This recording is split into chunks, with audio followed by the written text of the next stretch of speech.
While walking with his fiancée, the Duke saw his pregnant ex-wife in rags and couldn't breathe. The autumn fog hung over Grosvenor Square like a veil drawn over truth, and Eleanor Hartmere stood at its mercy, her worn woolen shawl pulled tight against the damp that reached deeper than any season could touch. The promenade outside St. Catherine's Charity Hall had filled with London's respectable, ladies with pristine gloves, gentlemen whose walking coats bore not a speck of ordinary life. She had not meant to be seen.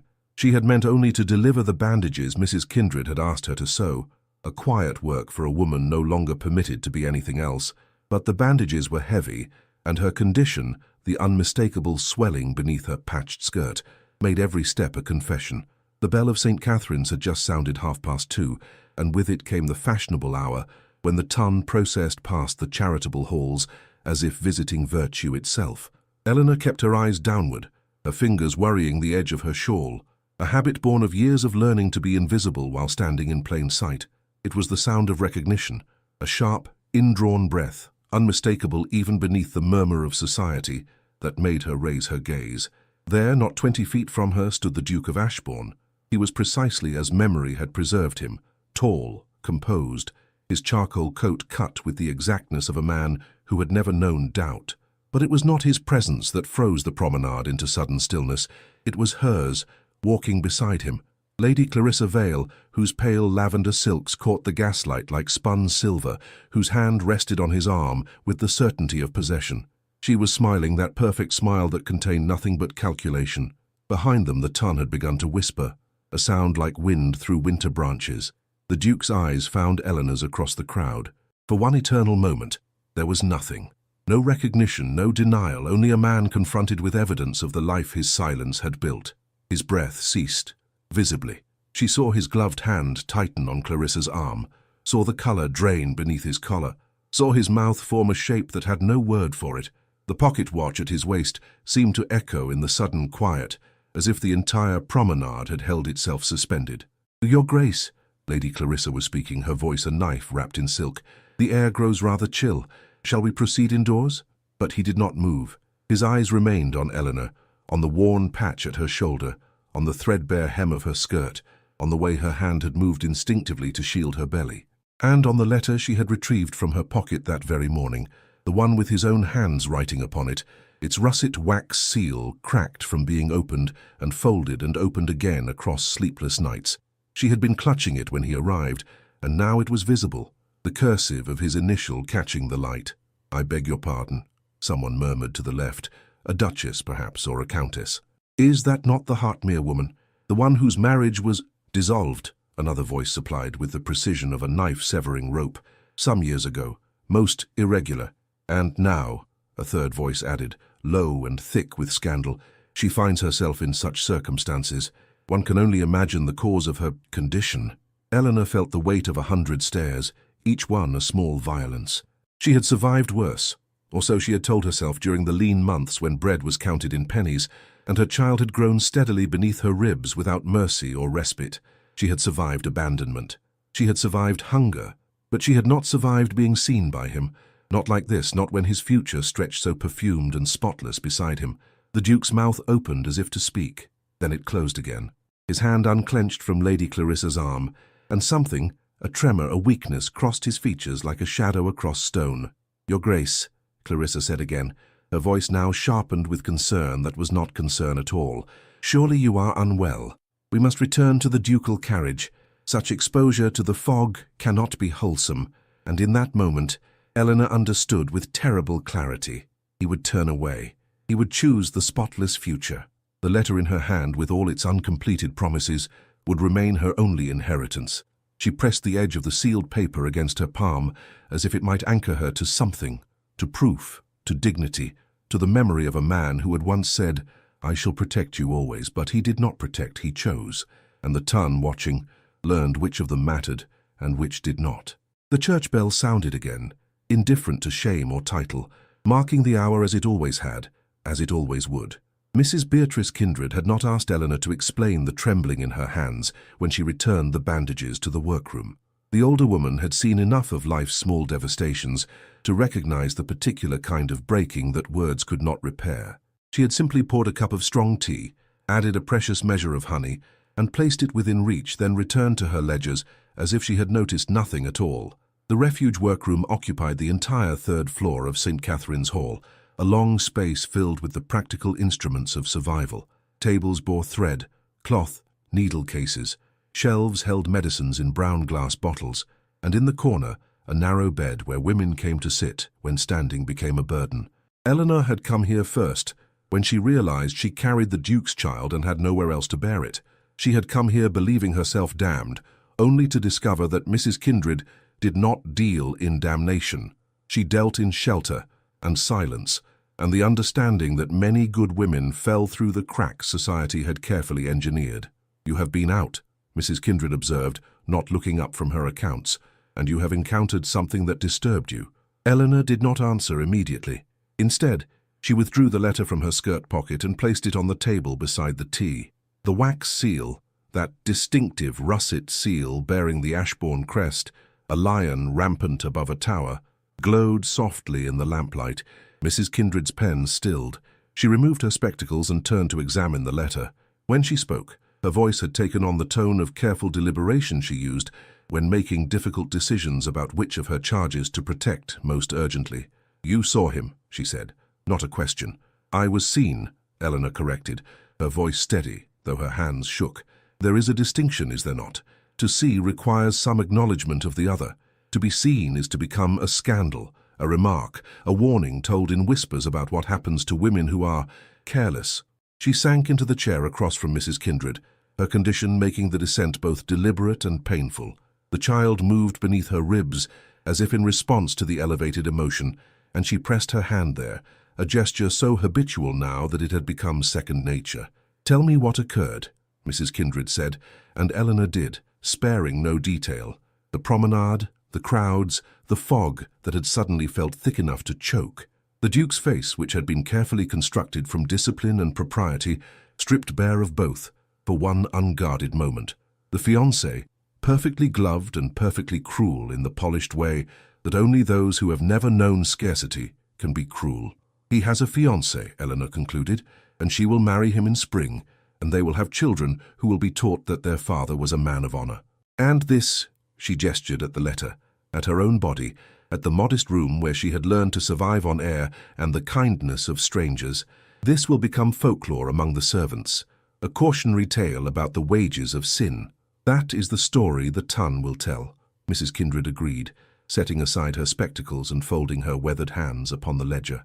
"But it is not the only story, Eleanor, and it is not the truest story." "Is it not?" Eleanor's laugh was bitter. "He saw me and could not breathe, not from love, from horror. I am the evidence of his failure to protect, and I make him look the lesser for it. Soon enough, his fiancée will ensure that I am invisible again, or worse, that I am driven beyond the pale entirely. There is no place in London for a woman such as I have become." Mrs. Kindred rose with the deliberation of age and experience, and she placed a firm hand on Eleanor's shoulder. Her grip was steady, authoritative, the hand of someone accustomed to holding people upright when they could no longer do so themselves. "That woman has not yet been born who did not possess her own strength," Mrs. Kindred said, her voice low and certain. "And that man has not yet lived who could entirely escape the consequences of his own choices, no matter how well he dresses them or how carefully he avoids looking directly at them. What will occur next is not written by the Tun. It is written by what remains true when all the pretty lies have been stripped away." She retrieved the letter and turned it over in her hands, examining it with the methodical care of a woman who had learned to read evidence the way others read books. "This letter," she said softly, "was written with intention. A man does not compose such deliberate prose in haste, nor does he seal it in wax without meaning the act to be final. This is a communication that was never sent. That suggests a deliberation I should like very much to understand."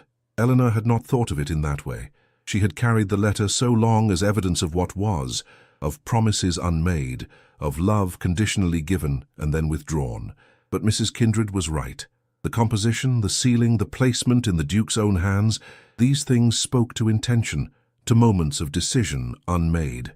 "I do not know why he sealed it and never delivered it," Eleanor said quietly. "I have spent 3 years wondering.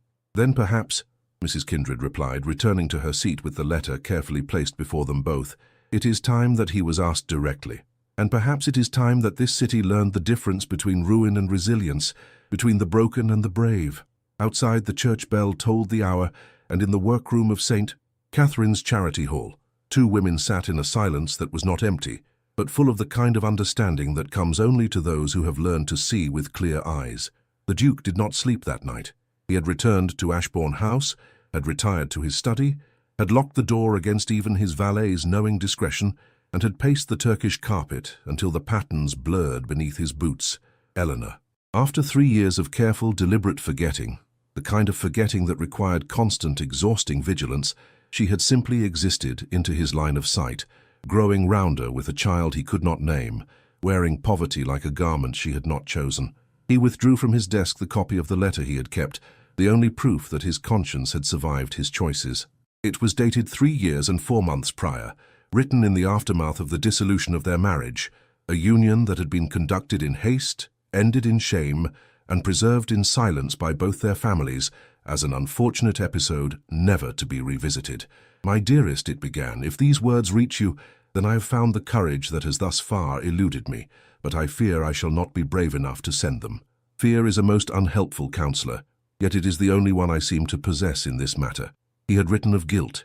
He had written of the pressure brought to bear by his family, by the ton, by the necessity of preserving the Ashbourne name at all costs.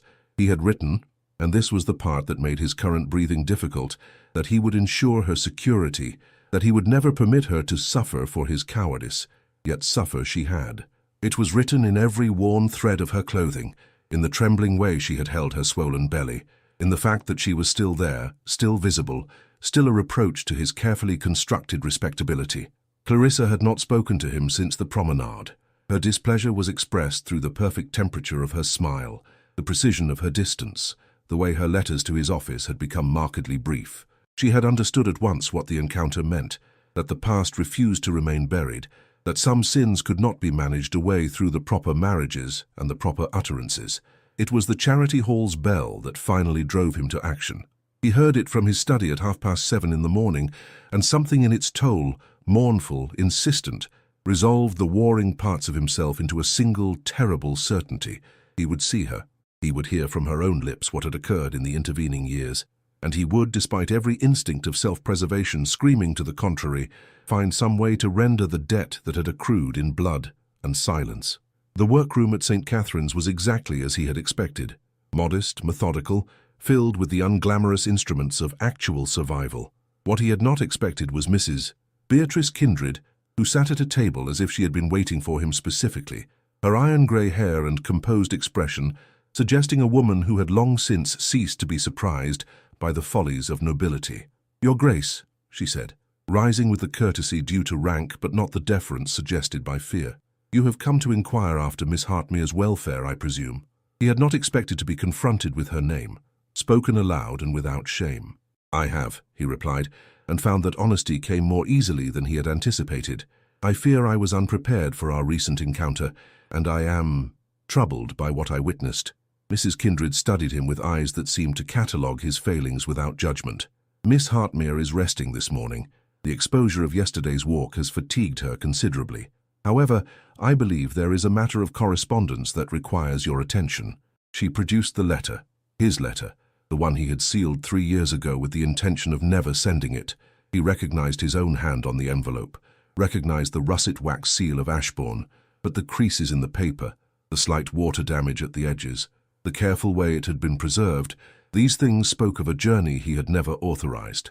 "Miss Hartmere has carried this with her," Mrs. Kindred explained, her voice level and without accusation. "Since the day of your separation, she has kept it as proof. Proof of what, precisely, I have taken the liberty of inquiring. She replied that it was proof you had once intended to be better than you were." The word struck him like a physical blow. He turned the letter over in his hands, seeing in that simple action the entirety of his failure. That a letter promising protection, sealed with his name and his honor, had been reduced to evidence. Evidence that he had failed to deliver on his own word. "What would she have me do?" he asked quietly, and Mrs. Kindred smiled, not unkindly, but with the satisfaction of someone who has finally extracted honesty from an uncomfortable source. "She would have you acknowledge her," the older woman replied. Not in whispers, not in the privacy of shame, but where she was seen, where she was judged, where the entirety of London knows her name is tied to scandal. She would have you stand beside her and let the world learn the difference between ruin and injustice. Her reputation, he began, but Mrs. Kindred cut him off with a gesture as sharp as any blade. Her reputation, she said coldly, exists only in the mouths of people who have never known hunger. What Miss Hartmere requires is not the protection of reputation. She requires the witness of courage, your courage. He looked at the letter in his hands, at his own damning words, at the promise sealed in wax that had never been delivered. Outside he could hear the workroom stirring, the sound of women moving quietly about their small tasks, women whose lives had been broken by men's silences and sustained by this one woman's refusal to let suffering be final. "When may I see her?" he asked. And in that question everything changed. The small vestibule off the charity hall's main corridor was lit by a single oil lamp, its flame casting shadows that seemed to hold their breath. It was here that Mrs. Kindred had elected the meeting should occur, not in the public workroom where other women might hear, and not in any space that carried the weight of official transaction. This was a threshold, a liminal place where past and present might speak without the interference of formality. Eleanor stood by the narrow window that overlooked the alley below, her hand pressed against the cold glass. She had known the Duke would come. Mrs. Kindred did not ask questions and receive no answers. She asked them, and received the truth extracted with the precision of a woman who had learned that kindness without honesty was merely cruelty with better manners. She wore the same patched skirt and worn shawl because she owned nothing else. There had been no time to fashion something more presentable, nor would she have attempted it. If he was to see her, he would see her. Not a reconstruction, not an apology for her own existence. The door opened behind her and she did not turn. She could not. The moment of turning would make it real, would transform the abstract shame of 3 years into the concrete horror of his presence, and she was not certain her body would support that weight. "Eleanor," he said, and his voice, that familiar voice, deeper now with age and something that might have been suffering, made her breath cease entirely. "I have been permitted to, that is, Mrs. Kindred has allowed me to see what you did," she finished quietly, and only then did she turn. He was thinner than memory had preserved him. There were lines about his mouth that had not been there when she knew him, and a greyness beneath his skin that spoke of nights spent as he had spent last night, in restless, anguished wakefulness. His gloves were pristine, his coat immaculate, his posture perfect. But his eyes held the look of a man who had seen himself clearly for the first time in years, and the sight had been unbearable. "I did worse than see," he said quietly. "I chose not to see. It is a distinction I have only recently begun to understand." She waited. In the lamplight she could see the letter he held, his letter, her evidence, and beside it, another document, this one clearly official, bearing seals of authority. "I have made inquiries," the Duke continued, his voice careful and modulated, as if each word carried weight he was only now learning to measure. "Through Mrs. Kindred, through channels I pray were discreet, I understand that you have not been abandoned entirely, that you have been permitted to work, to survive. But I also understand that you have survived in a manner that was never my intention, and that the survival itself has cost you." "Your intentions," Eleanor said, and there was no bitterness in her voice, only a terrible clarity, "were never delivered. I received the seal on the envelope, and the silence. The silence was my portion." She moved toward him, her gait uneven with the burden she carried. The child shifted within her, as if responding to the proximity of his father, and she placed her hand against her belly with a gesture that was both protective and accusing. "I did not know," the Duke said, and his voice broke slightly. "I did not know of the child." "How could you?" she replied. "You made it clear, through every calculated omission, every careful distance maintained, that knowing would be inconvenient. The ton required your future to be spotless. A wife cast off in scandal, bearing an illegitimate child, that would complicate the narrative you and your family had constructed, so I ensured the complication remained invisible." He reached for her, not to touch but in gesture as if his hand might bridge the distance between them, and then withdrew it, understanding that comfort from him would be a kind of cruelty. "The child," he said instead. "My child, I presume." "Yes." She said it simply, without accusation, which somehow made it more devastating. "A daughter. She will be born in December, if God permits. I have not yet decided what she will call herself. I did not wish to presume upon your name, and I could not bear to use my father's. The shame would have reached back through time itself. The Duke withdrew the second document from his pocket. It was a formal deed, executed with all the precision of legal language, transferring a property, modest he noted but secure, to her name, not held in trust, not managed by relatives but owned, autonomous. "It is a cottage in Surrey," he said, his voice steady, though his hand trembled slightly. "Far enough from London to escape the most immediate scrutiny. Close enough that should you ever require, should you ever need—" He seemed unable to complete the thought. "The child will want for nothing material. I have ensured that her future, their futures, will not depend upon the charity of the good or the judgment of the cruel." Eleanor took the document, and the weight of it in her hands seemed to anchor something in her that had been floating unmoored since the day he chose silence. But she did not smile, and she did not thank him. Instead, she placed her own letter, the unsealed, worn, infinitely precious letter, into his hands. "This has cost me 3 years of my life," she said quietly. "Each time I read it, hoping the words might mean something different, each time I found them meaning the same, that you had considered protecting me, and then chosen not to." The Duke's face went very white.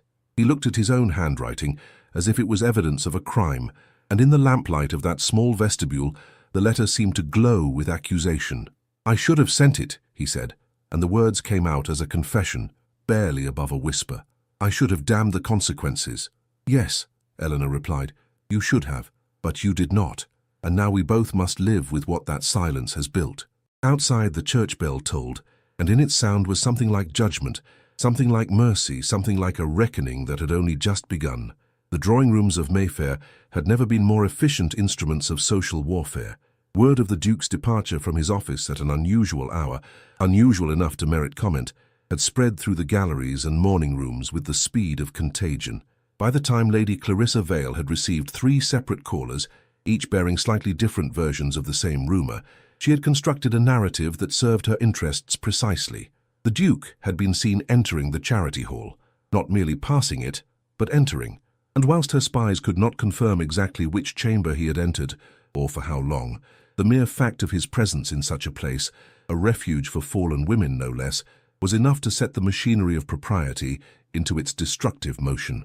She sat in her drawing-room, pale lavender tea cooling before her, and smiled at her guest, the Countess of Pemberton, a woman of considerable influence and absolutely no discretion. Around them, the careful decor of Upper Mayfair bore witness, the Sèvres porcelain, the gilt mirrors, the flower arrangements that cost more than the annual rent of a modest household. "I confess myself most puzzled by His Grace's recent charitable interests," Clarissa said, allowing the faintest tremor of concern to colour her voice. "Surely the Ashbourne name need not involve itself in such delicate matters." The Countess leaned forward with the eagerness of a woman who has been handed the key to a particularly fruitful scandal. "My dear, it is said the woman in question is a former acquaintance of a most personal nature," the Countess whispered, her eyes bright with malicious glee. "And she finds herself, shall we say, in straitened circumstances. A pregnant woman, unmarried by any respectable standard. One wonders what the Duke could possibly be attempting." Clarissa's smile deepened. She had not needed to ask the question. Her hired investigators had already provided the answer in meticulous detail. Eleanor Hartmere, a woman she had barely known by reputation, had suddenly become the most dangerous obstacle in her path to marriage. Not because of her present condition, but because of what the Duke's present solicitude might suggest about his past capacity for betrayal. "I find myself most concerned," Clarissa continued, with the precision of a surgeon wielding a blade, "about His Grace's welfare. Surely such associations must be causing him considerable distress. A man of his position, his standing, to be entangled, however remotely, in such a situation." She allowed the implication to hang in the air like a poisoned flower. The Countess, who had come to confirm the scandal, left with a burden far heavier, the burden of understanding that the Duke's reputation might be more seriously compromised than she had imagined. By evening, the story had evolved. The Duke was being manipulated by a former mistress. The Duke was being blackmailed. The Duke was being tested by a woman intent on securing his fortune or his name or both.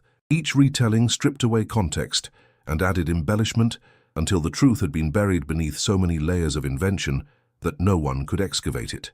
At Ashbourne House, the Duke received his intended with perfect courtesy and no affection whatsoever. She arrived in her carriage, dressed in pale pink silk that conveyed innocence and breeding in equal measure, and she carried with her the burden of 5 separate rumours, each more damaging than the last. "My dear Alistair," she began, taking his hand in a gesture that was precisely calculated to convey both concern and possession, "I have heard the most distressing reports about your activities this afternoon. I felt it my duty as your future wife to inquire into the truth of them, rather than permit gossip to flourish unchecked." He did not withdraw his hand, but neither did he warm to the contact. "The reports are presumably accurate," he said quietly. "I have paid a visit to the charity hall in connection with matters that concern me personally." "Personal matters," Clarissa repeated, her voice a picture of gentle confusion. "Surely there is nothing so personal that it need involve your fiancé in doubt. I confess myself most troubled by the very idea that there are aspects of your life that remain undisclosed." It was a masterstroke of manipulation, and he recognized it as such. She was not accusing him, not directly. Instead, she was expressing concern for his well-being, whilst simultaneously suggesting that his lack of transparency was itself a kind of infidelity, a failure of trust. "There are matters in my past," he said, choosing his words with care, "that have recently resurfaced. They are not matters of which I am proud, nor matters I had intended to revisit. However, they have demanded my attention, and I cannot in good conscience ignore them." "Matters of honor?" Clarissa asked, and the words were delivered with such perfect innocence that her cruelty became invisible. "I trust they are matters of honor, and not matters of the sort that might compromise your standing." He looked at her, truly looked at her. For perhaps the first time since he had proposed marriage, he saw a woman crafted entirely from convention, a woman whose greatest fear was not dishonesty, but exposure, not immorality, but scandal. And he understood, with the clarity of terrible recognition, that he had been on the verge of marrying precisely the kind of woman who would have applauded his silence about Eleanor. "I find myself uncertain," he said slowly, "whether our marriage should proceed as planned." Clarissa's composure fractured, though only for an instant. "Your Grace, surely you are not suggesting—" "I am suggesting nothing," he interrupted gently. "I am confessing that I am uncertain, and a woman of your propriety deserves a man who is certain. I fear I can no longer offer you certainty." She rose with the rigidity of a woman who has been struck and must maintain her bearing. "Then I shall await your decision," she said coldly. "Though I confess I find your hesitation most indelicate. The season has already begun its speculation. A withdrawal at this juncture would reflect most unfavorably upon both our houses." When she had gone, the Duke sat alone in his study. His letter from Eleanor opened before him on the desk, and understood that the true reckoning had only just begun. The ton would not permit him to simply reclaim a woman he had discarded. They would demand explanation, justification, some kind of public absolution that he was not certain he deserved. But perhaps, he thought, that was precisely the point. Perhaps what Eleanor required was not his certainty, but his willingness to be uncertain in public, to stand beside her in the full light of society's judgment, and dare the world to call it anything but courage. December arrived with unexpected gentleness. The snow that fell on London came in soft flakes rather than the bitter assault that often characterized the season, and the gas lamps of the streets caught the light and transformed it into something resembling hope. It was in this unusual grace that Eleanor's labor began, not with the violent suffering she had been promised by older women who whispered warnings, but with a slow, steady insistence that her body knew precisely what was required of it. Mrs.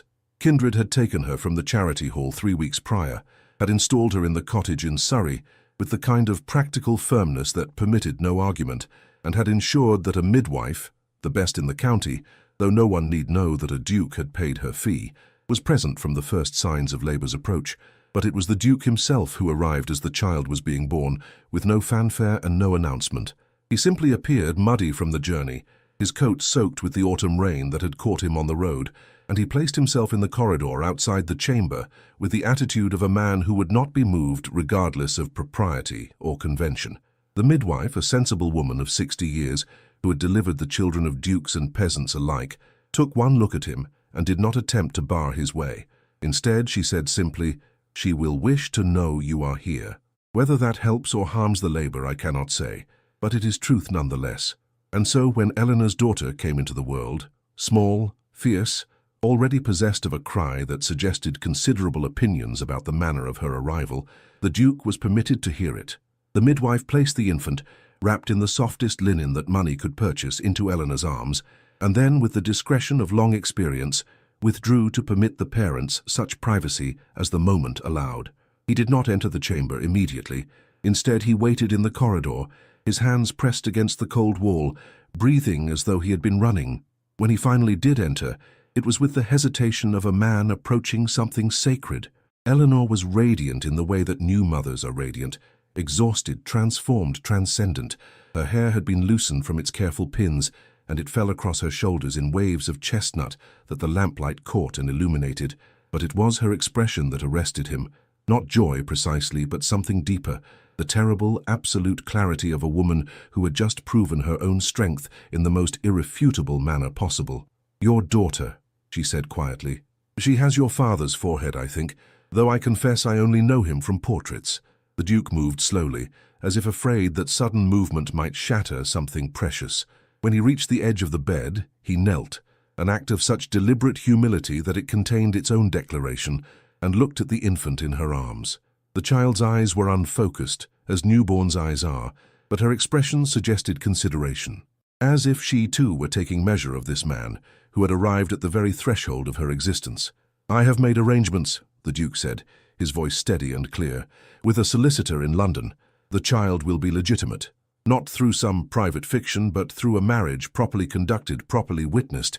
I have also, that is, I am requesting—" He seemed unable to find the words, and so he began again. "I am asking your forgiveness, Eleanor, and I am asking with no certainty that I have the right to ask whether you would permit me to marry you." She did not answer immediately.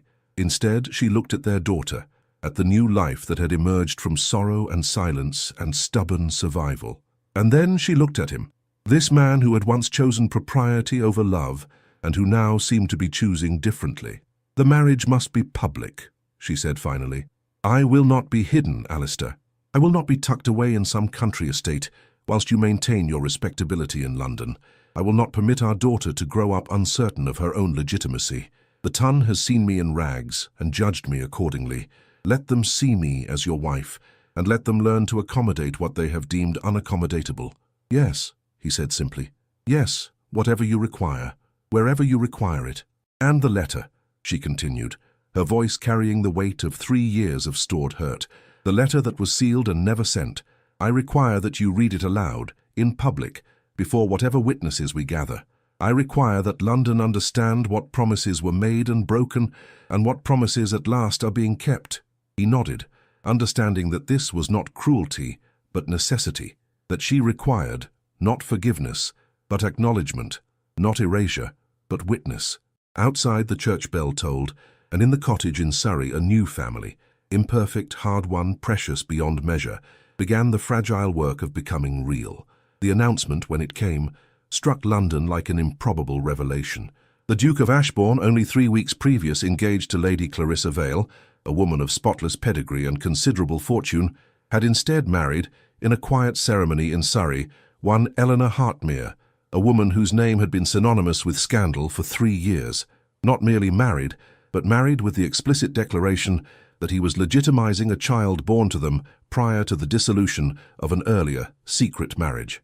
The Ton reacted precisely as one might expect, with shock that rapidly calcified into judgment. Drawing rooms erupted into competing narratives. Some insisted the Duke had been bewitched. Others suggested he had fathered the child in a moment of weakness years previous and had only now been forced, through blackmail certainly, or perhaps through the intervention of conscience, which amounted to much the same thing, to acknowledge his obligation. A third faction, the most conservative, simply declared that the Duke's mind had become unmoored, and that nothing good could come of such a public assertion of sentiment. What no one had anticipated was that the Duke intended the marriage to be precisely as public as possible.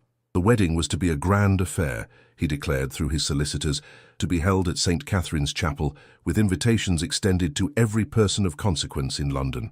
It was, he made clear through subtle channels, a matter of principle. He would not permit Eleanor to be married in shame, nor would he permit their daughter to be born into a shadow of illegitimacy. The marriage would be witnessed, and the Ton would be forced to acknowledge it regardless of their personal discomfort. Lady Clarissa, when she heard this announcement, did something unprecedented.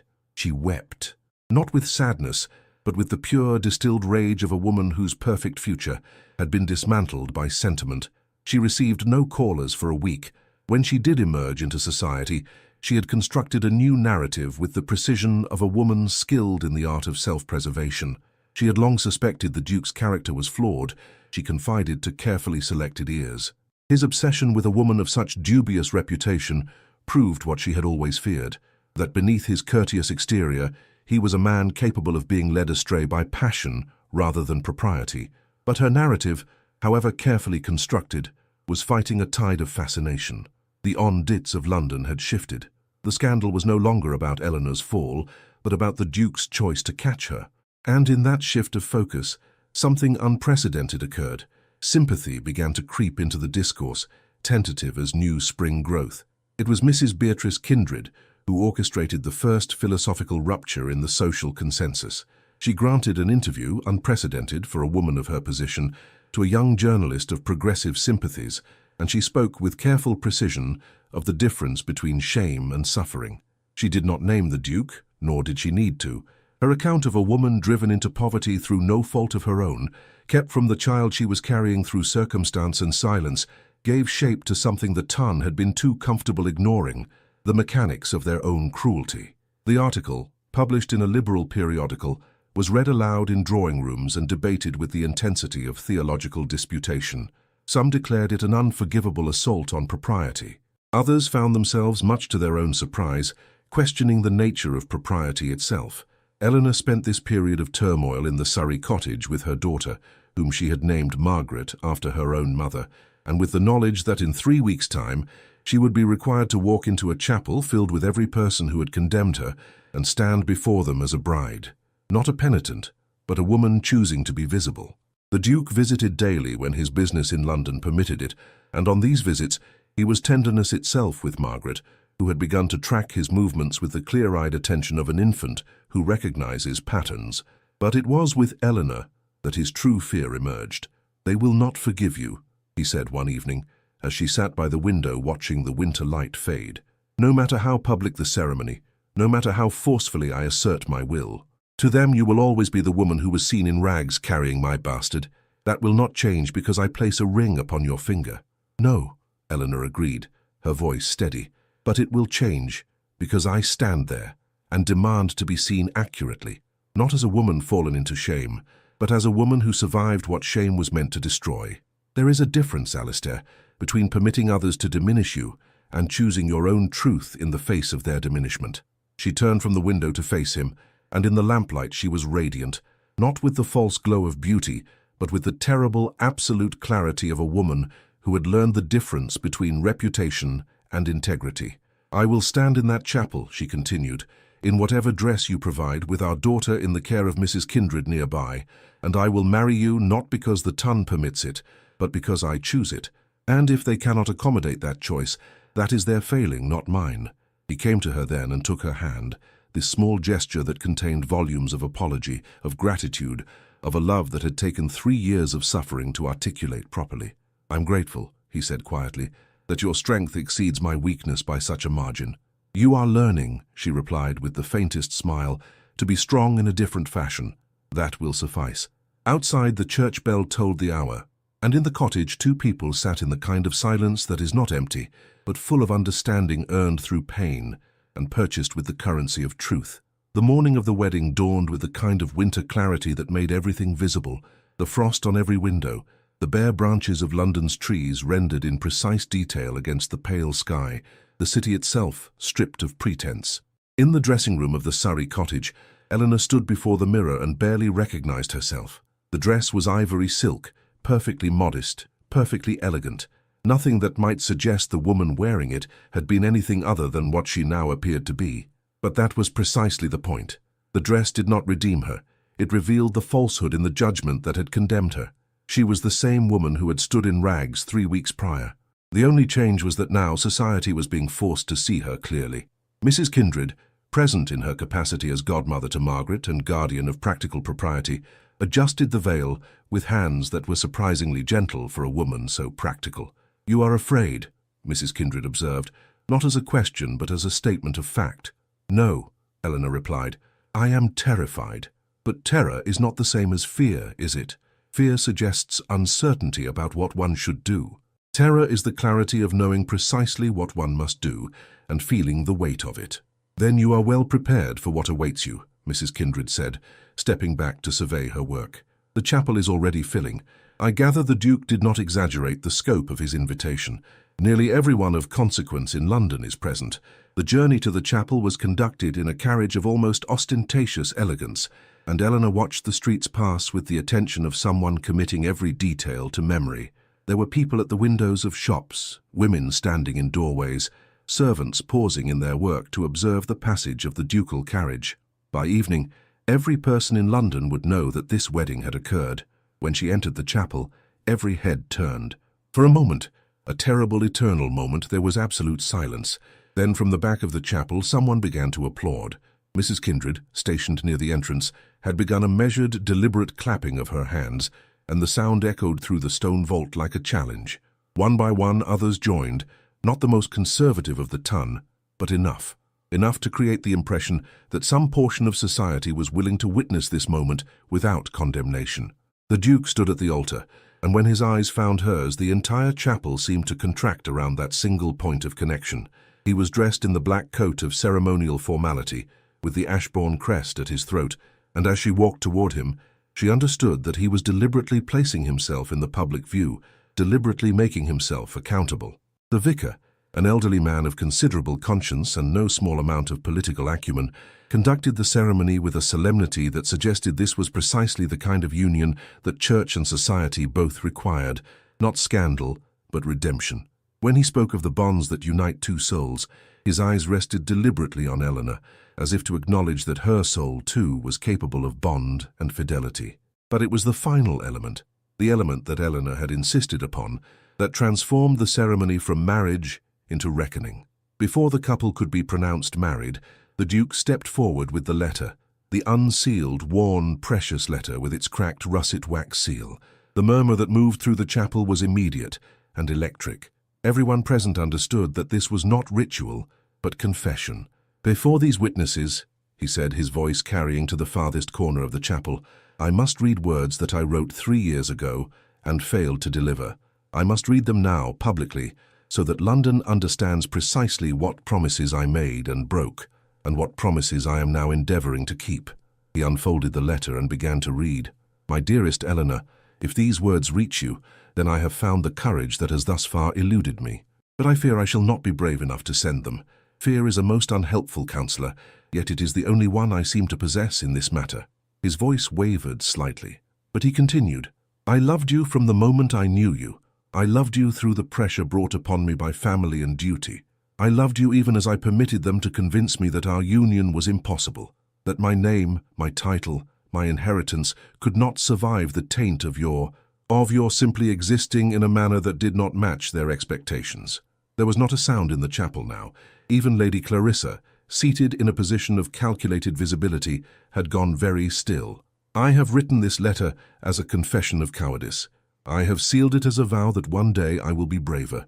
I do not know when that day will come, but I swear to you, on the honor of my name and the salvation of my soul, that when it does, I will ensure you know that the fault was never yours. It was always mine. It will always be mine." He folded the letter carefully, reverently, and placed it in Eleanor's hands. "I am that day now," he said, addressing not merely his wife, but the entirety of London assembled before him. "I am choosing her, not in private, not in the margins, but here before God and before all of you. I choose her, I choose truth, I choose love over the comfort of pretense." The silence that followed was immense. Then, from somewhere in the chapel, from a woman in a modest grey dress, from Mrs. Kindred, came the sound of tears, unashamed and absolute, and the ton, for the first time in 3 years, witnessed something other than scandal. They witnessed courage. They witnessed a man choosing to be diminished by love rather than exalted by silence. The wedding breakfast was conducted at the Ashbourne London residence, with the kind of elaborate politeness that suggested everyone present had agreed to a collective fiction, that nothing unusual had occurred, that marriages frequently involved public readings of letters detailing broken promises, that the ton regularly witnessed declarations of love in the chapel with the intensity of theatre. Eleanor stood in the dining room, her hand resting lightly on her husband's arm, a detail so ordinary that its ordinariness became itself a kind of statement, and accepted congratulations from women who, mere weeks earlier, would have crossed the street to avoid acknowledging her existence.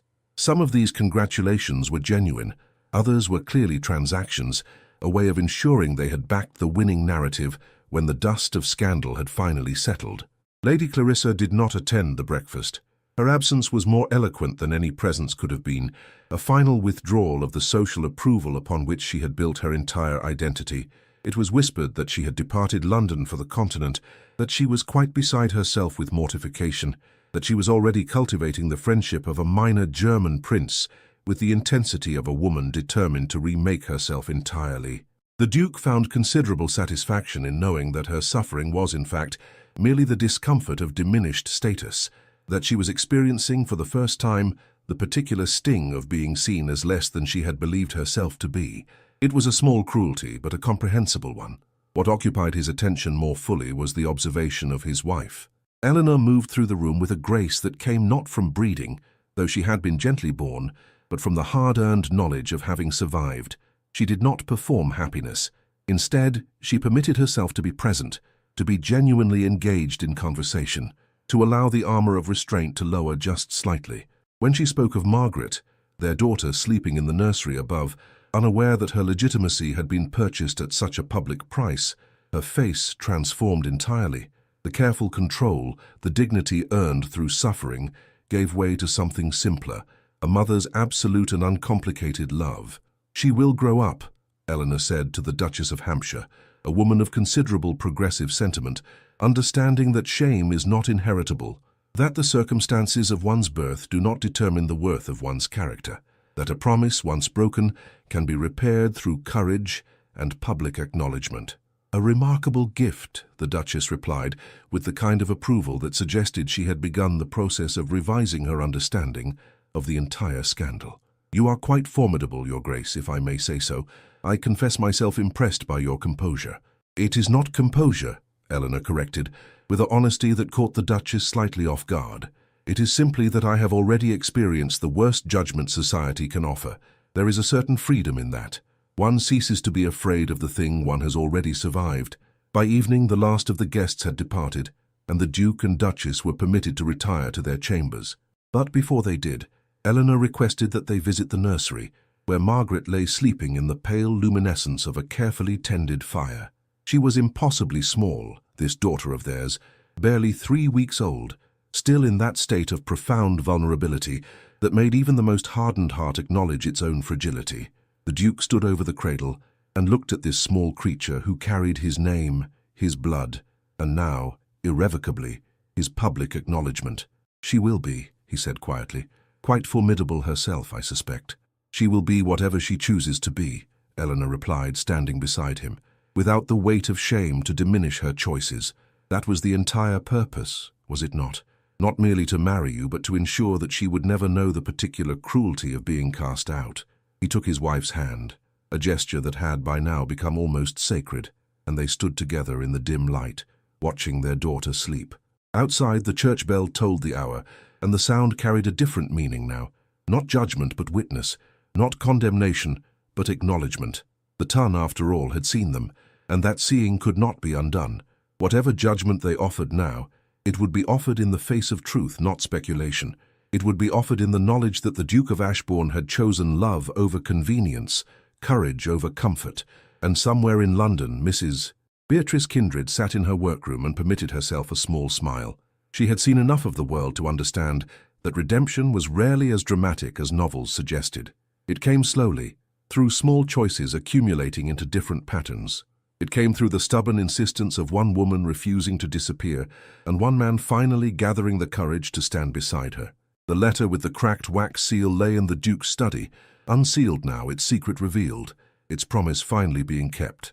Outside, the winter night deepened, and London slept, carrying in its collective dreaming the story of a scandal that had ended not in ruin, but in something far more dangerous to convention, in love publicly declared and publicly witnessed.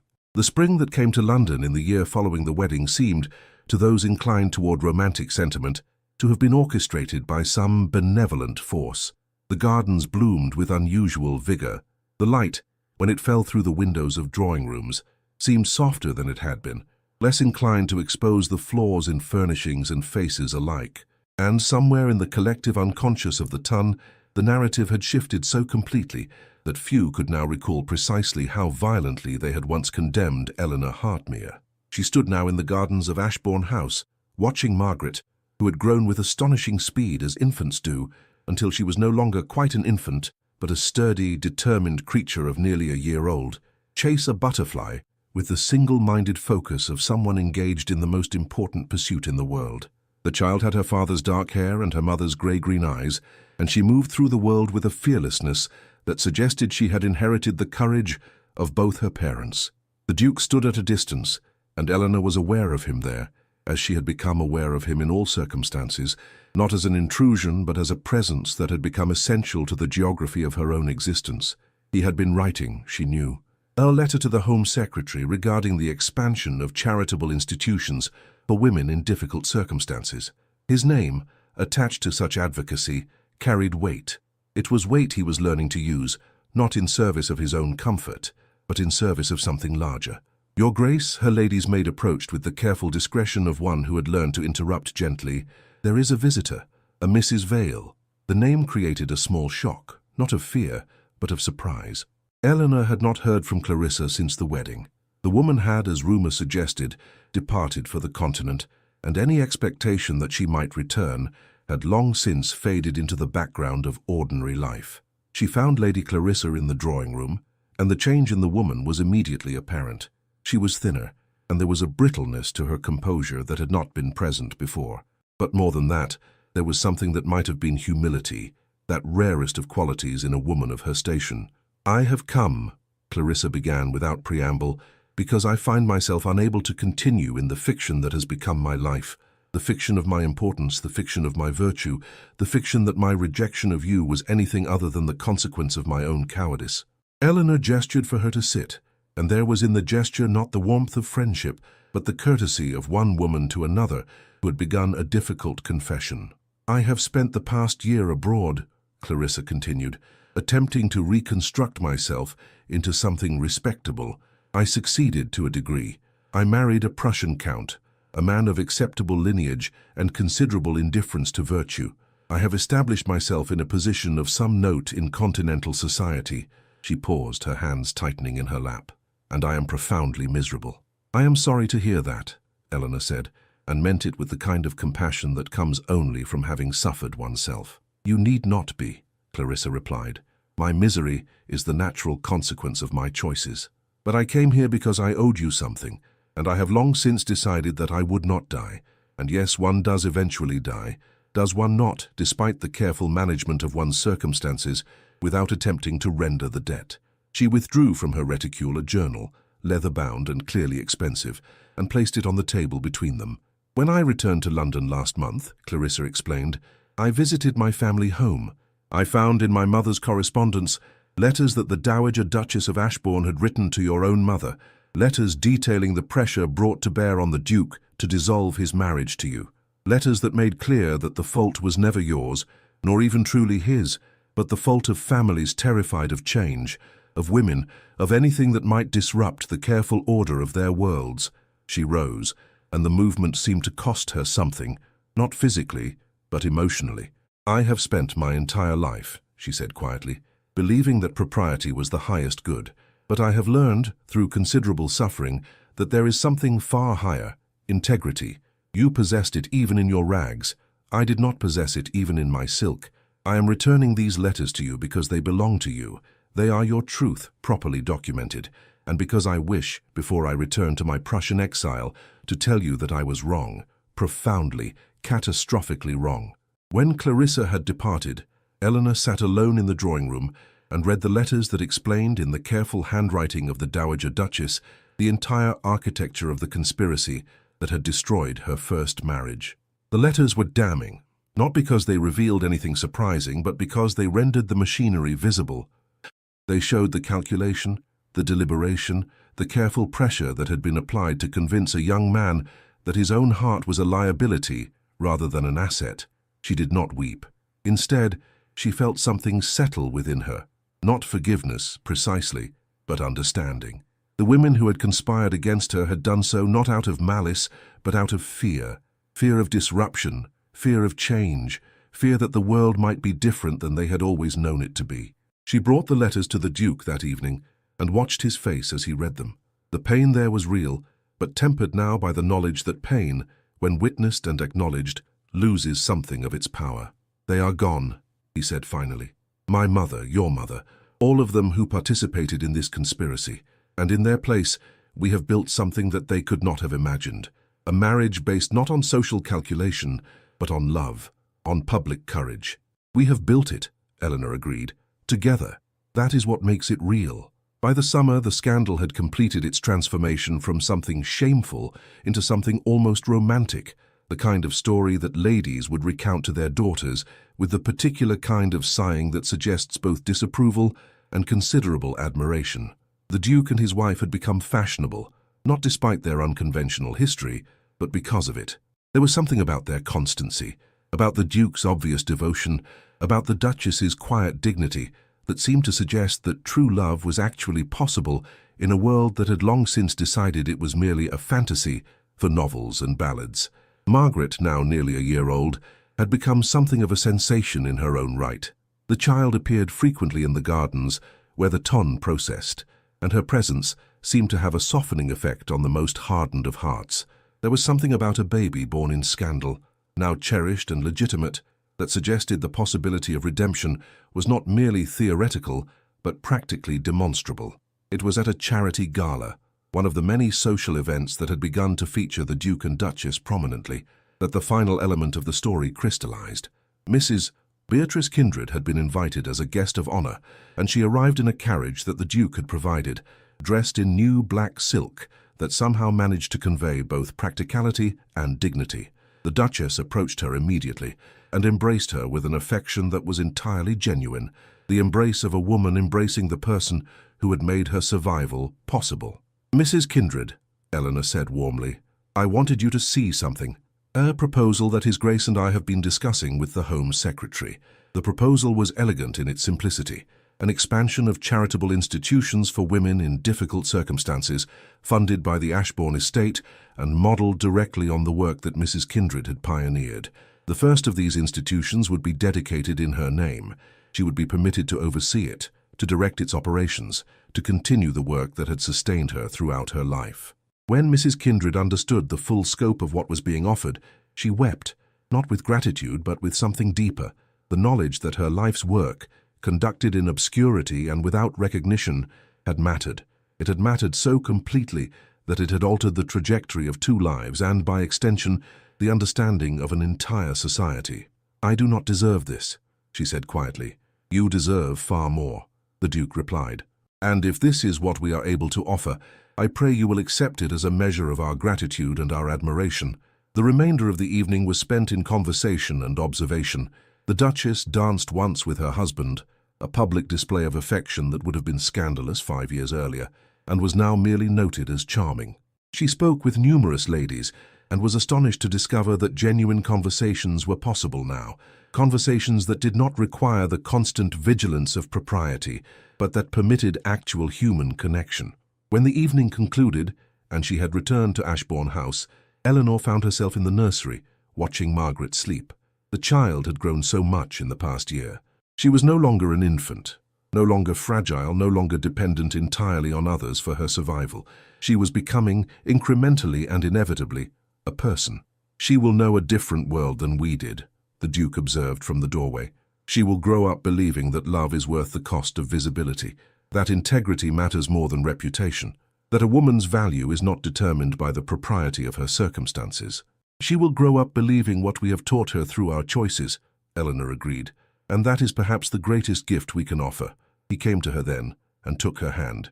This gesture that had, over the course of the past year, become as natural as breathing. And together they stood in the dim light of the nursery, watching their daughter sleep, understanding that they had not merely survived a scandal. They had transformed it, through courage and love and the stubborn refusal to accept the narrative that society had attempted to write for them. Outside, the church bell tolled the hour, and somewhere in London, another woman in difficult circumstances was arriving at Mrs. Kindred's refuge, would be fed and sheltered, and treated with the dignity that the world had denied her. And that woman, in turn, would tell her story to another woman, and that woman to another, until a chain of rescue and compassion had been woven so completely into the fabric of society that no one could remember when it had not been there. The scandal had ended. The marriage remained.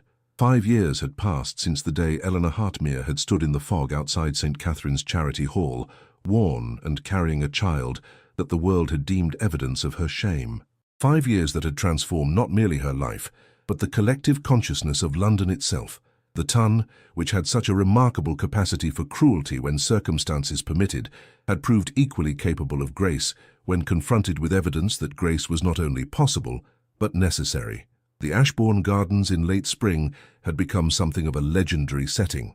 It was here that the Duke and Duchess held their gatherings, not the rigidly formal affairs that characterized most of noble society, but occasions that permitted genuine connection, laughter that was not calculated, conversations that did not require constant surveillance for impropriety. There were still those who refused to attend, who considered the ducal household somehow compromised, but they were increasingly rare. Society, for all its resistance to change, was nonetheless capable of evolution. Margaret, who had just turned 5, was the heart of these gatherings. The child had inherited her father's bearing and her mother's luminous clarity, and she moved through the world with the absolute certainty of a person who had never, for a single moment, doubted her own legitimacy. She played with the children of the most conservative families, and in her presence those children seemed to forget briefly the careful hierarchy that their parents had been at such pains to establish. On this particular afternoon, as the sun descended toward the western horizon and cast everything in shades of amber and gold, Eleanor sat beneath the ancient oak that dominated the garden's center, watching her daughter dance in the last light of day. She was pregnant again, a fact that filled her with contentment rather than anxiety. This child, unlike Margaret, had been conceived in love that was fully acknowledged, in a marriage that was fully witnessed, in a life that was fully, unquestionably hers. The Duke approached and seated himself beside her, a liberty that would have been unthinkable in formal society, but was entirely natural here, in the space they had carved out for themselves. "I received a letter from the Home Secretary this morning," he said quietly. "The legislation we proposed, the expansion of charitable institutions, has passed. It will be law by autumn." Eleanor squeezed his hand, understanding that this represented far more than legislative success. It represented the validation of everything they had fought for, the practical transformation of their personal struggle into something that would benefit thousands of women who would never know their names. "And Mrs. Kindred," she asked, "thriving, absolutely thriving. The refuge bearing her name has already begun work in 3 cities. She is quite formidable in her management of it. I had no idea when we married you to me that we were simultaneously rescuing myself." "You were not rescued," Eleanor said firmly. "You rescued yourself by choosing to be honest. I merely held up the mirror." Margaret came running then, breathless and flushed with the exertion of play, and she climbed into her father's lap with the unself-conscious trust of a child who had never known fear. The Duke held her easily, and Eleanor watched them. This man and this child who had been his salvation and his redemption, and felt something settle within her. The scar had not disappeared. 5 years of happiness and legitimacy and public acknowledgement had not erased the memory of hunger, of humiliation, of the particular terror of standing at the margins of society. But the scar had become something else. It had become a testament, evidence not of weakness but of endurance, not of shame but of the capacity to survive what was meant to destroy you. "Tell us the story," Margaret demanded, with the imperious tone of childhood. "Tell us the story of when you saw Mama in the rain." The Duke looked at Eleanor and she nodded, a gesture of permission and trust that said, "Yes, tell her. Tell her the truth. Let her know that even broken things can be mended, that even lost people can be found, that even the deepest shame can be transformed into the foundation of something beautiful." "Once upon a time," the Duke began, and his voice carried the particular cadence of a man speaking to a beloved child, "there was a very foolish duke who made a promise and broke it. He told himself that he had done so for good reasons, for propriety, for duty, for the preservation of his family's name, but the truth was that he had done so out of cowardice." Margaret listened with the attention of a child who understands, somehow, that this story is about her very existence. This foolish duke walked through London. careful and respectable and utterly empty, and then one day he saw someone he had loved, someone he had abandoned, standing in the rain in rags and carrying a child, and he could not breathe, not because of shame, though he had every right to feel shame, but because he understood in that moment that some promises cannot be broken without breaking yourself. Eleanor watched her daughter's face as her father spoke and saw the moment of understanding dawn, the moment when a child grasped something fundamental about the nature of love and consequence. "What happened then?" Margaret asked, though she had heard this story many times before and would doubtless ask to hear it many times more. "Then," the Duke continued, "the Duke did something very brave. He stood up in public in front of everyone who had judged the woman he loved, and he told the truth. He read his own letter, the letter he had written and never sent, and he asked her to marry him, not in secret, not in shame, but before witnesses, before the entire world." "And did she say yes?" Margaret's eyes were wide with the intensity of hope. "She said yes," Eleanor confirmed softly, "because she understood that sometimes love requires us to be visible.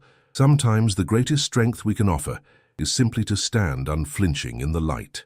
As the sun descended further, casting the garden in shades of deepening purple and indigo, the three of them sat together beneath the ancient oak.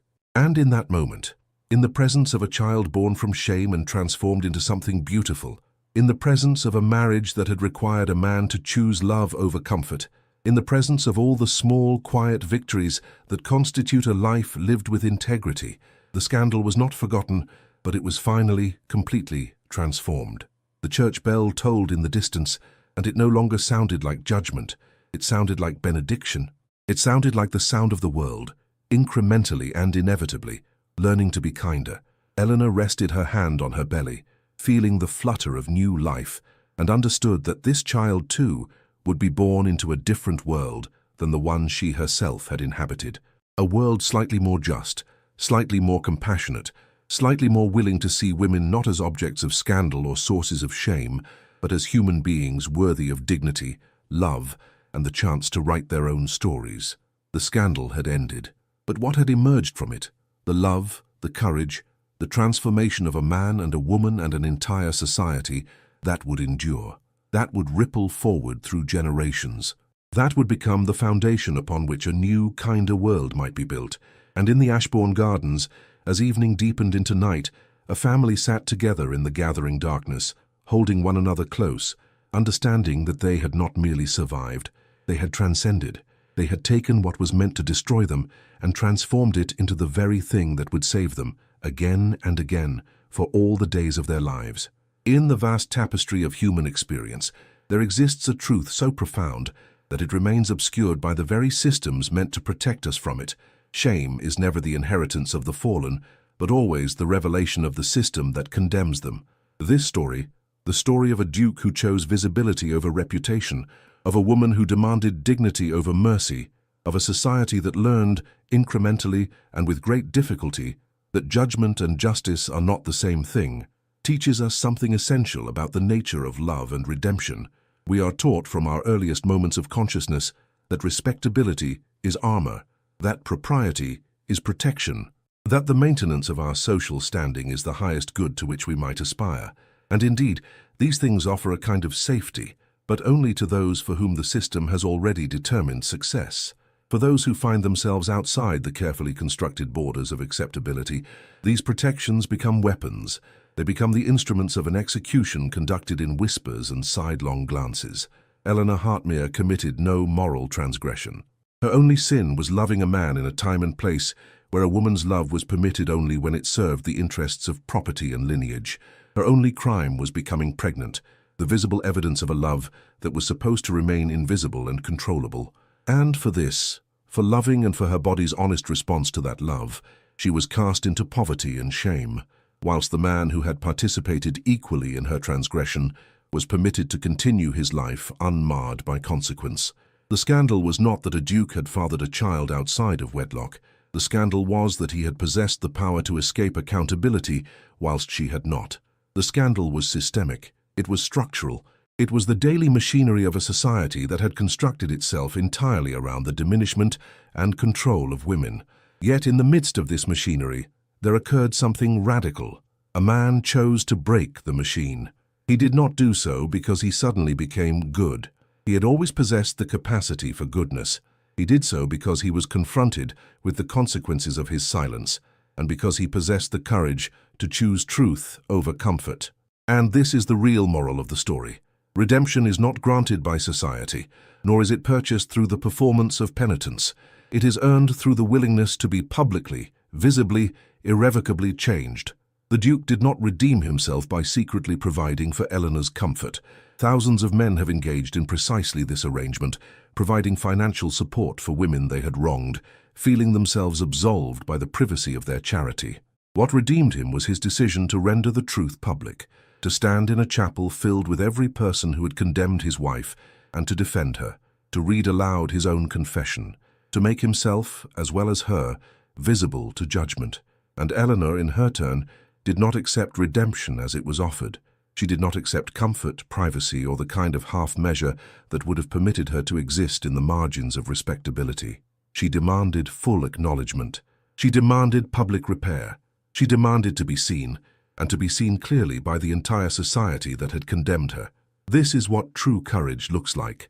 Not the absence of fear, but the willingness to be afraid and to proceed anyway. Not the confidence of certainty, but the integrity of commitment to truth even when truth costs everything. We live in a time when the mechanisms of shame remain as powerful as they have ever been, though the objects of shame have shifted and evolved. Still, there are those who find themselves outside the carefully constructed boundaries of acceptability. Still, there are those who are condemned for the simple fact of their existence, their bodies, their choices. Still, there is a machinery of judgment that grinds forward, indifferent to the actual humanity of those it destroys. This story asks us a question: what would it mean if we, like the Duke, chose to break the machinery? What would it mean if we, like Eleanor, demanded public repair instead of accepting private charity? What would it mean if we collectively understood that shame is never the inheritance of the fallen, but always the revelation of a system that must be fundamentally transformed? The answer is this: it would mean that the world could be different. Not perfect, never perfect, but different. More just, more compassionate, more willing to see the humanity in those we have been taught to condemn. Dear beloved listeners, the story of the Duke and Duchess of Ashbourne is, at its heart, a story about the radical power of choosing love and truth in the face of a world that demands propriety and silence. It is a story that asks each of us, what would we be willing to sacrifice in order to stand beside someone society has condemned? What courage do we possess, and what are we willing to do with it? We invite you to join our growing community of listeners who believe that stories matter, that the tales we tell ourselves shape the world we inhabit, that redemption is possible, but only when we have the courage to pursue it publicly, visibly, and with complete honesty. Please subscribe to the Victorian Romance Audio Stories channel to ensure you never miss a new story of courage, love, and the triumph of integrity over reputation. Your subscription ensures that we can continue creating narratives that challenge convention and celebrate the extraordinary strength it takes to be human. And we beseech you, please comment below with your thoughts on this story. What did you feel when the Duke read his letter aloud? What would you have done in Eleanor's place? Did this story change how you understand shame, redemption, and the power of public courage? Your comments become part of the ongoing conversation about what these stories mean and how they might inspire us to live differently. Share this story with anyone who has ever felt condemned by society, who has ever questioned their own worth, who has ever wondered whether love and truth might be worth the cost of visibility.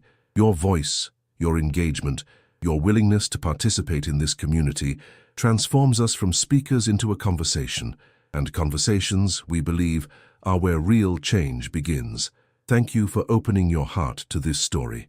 Thank you for bearing witness to Eleanor and Alistair's journey. Thank you for understanding that love, when it is true, demands that we be brave. On behalf of the entire team at Victorian Romance Audio Stories, we extend our deepest gratitude for the time you have devoted to listening to this narrative. Your presence, your attention, your willingness to step into the world of Victorian England and experience the triumphs and struggles of its inhabitants gives meaning and purpose to our work. We are grateful for you, for every ear that has heard these words, for every heart that has been moved by this story, for every mind that has paused to consider what it might mean to choose love over reputation, courage over comfort, truth over silence. This is our gift to you, offered in the hope that it might touch something deep within you, something that remembers what it is to be human, to be flawed, to be capable of redemption, and to be worthy of love. May you find in your own life the courage that Eleanor and Alistair discovered. May you be brave enough to be visible. May you be strong enough to demand what you deserve. And may you always remember that your worth is not determined by the judgment of society, but by the integrity of your own heart. With profound respect and admiration, the Victorian Romance Audio Stories team. Some hearts do not need witnesses to be faithful, only to be believed.